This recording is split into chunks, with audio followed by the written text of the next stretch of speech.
Yes, sir. I have two if time permits. Number one, Mr. Fuller, is it logical for victims of racism to invest in purchasing land when the white supremacists intend on keeping squatters moving through eminent domain? Is it logical for what?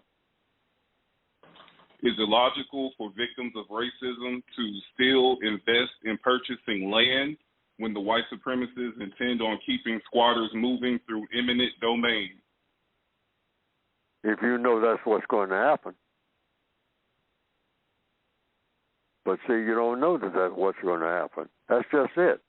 Always think of every black person on this planet here in the year 2021 as a prisoner of war. And you have the power that a prisoner of war has. So you look at movies or anything like that, or read books about what is a prisoner of war and what does a prisoner of war actually do and how much power does a prisoner of war actually have. So everything that I have seen, a prisoner of war power that a prisoner of war has, which is just about none. You can't predict anything. You can't make a plan for anything that you can guarantee is going to work because you're a prisoner of war. And every black person on the planet in the system of white supremacy, if it's true, and the code book says it is true, is a prisoner of the system of white supremacy, which is a prison system. So, and it's a war system.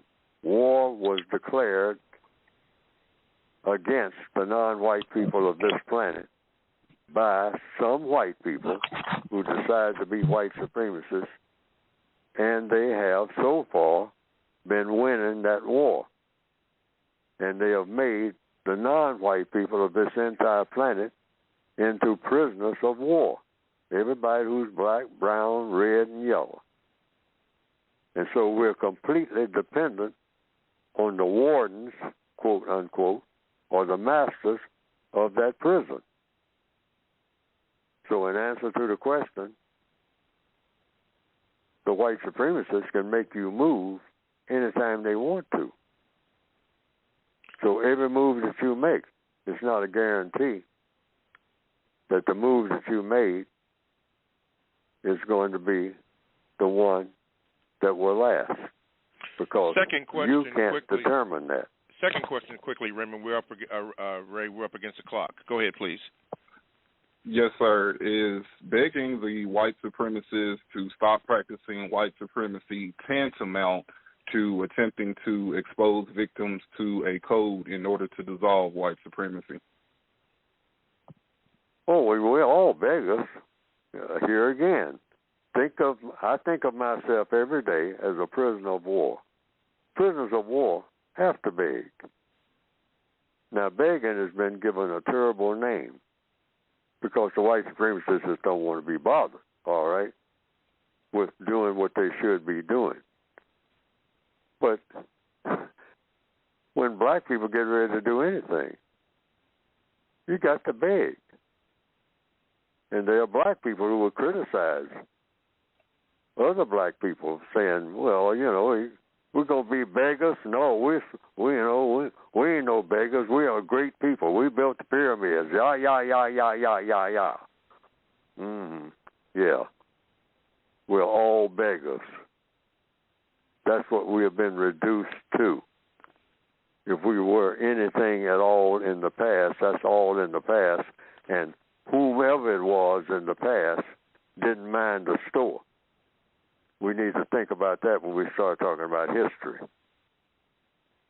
They made huge mistakes. So don't glorify anything.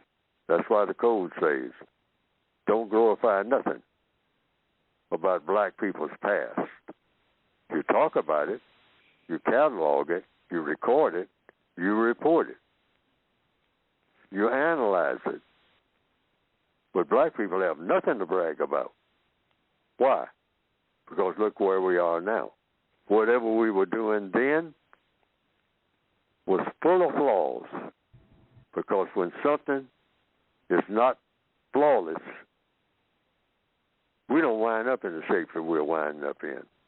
So whatever we were doing had a bunch of flaws in it. It was set up to fail. The white supremacists so far have not failed. Their operations have been virtually flawless. That's why they're the most powerful people on the planet. So black people should not be glorifying anything and trying to come up with a code for the first time in the history of the universe that will make the universe the type of place it ought to be. Got to leave it there, Mr. Fuller. As we come up on our last break here, thank you all for listening. And keep in mind that you are listening to the Counter